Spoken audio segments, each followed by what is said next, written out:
પંગત એટલે શું કે ગામડાની વિસરાયેલી એક પરંપરા કે દાળ આવવા જો અહીંયા ખૂણામાં. એ હા, કોને જોતી હતી દાળ? લ્યો લાવું. શાક ફેરવો લાવ, આમાં શાક ફેરવો. એ ભાઈ હળવો રે ને, ડોલમાંથી દાળ સલકાય છે, ધીમો ધીમો હાલ ને. અને આ બધું લાડવા લાવો એલા, મહેમાન ભૂખ્યા ન રહેવા જોઈએ હો પાછા.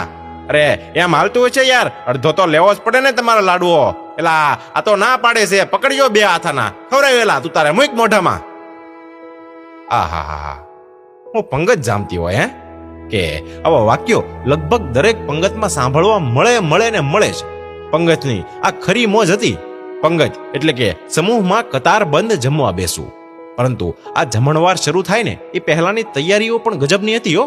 કે અગાઉના દિવસથી જ મહોલ્લો, વાડી કે એવી મોટી જગ્યામાં વ્યવસ્થા કરવામાં આવતી. સીધું સામાન પહોંચી જાય પછી સાંજથી જ વાડીમાં ચહલ પહલ વધી જાય. કારણ કે રસોઈ બનાવવાની તૈયારીઓ થતી હોય ને એટલે.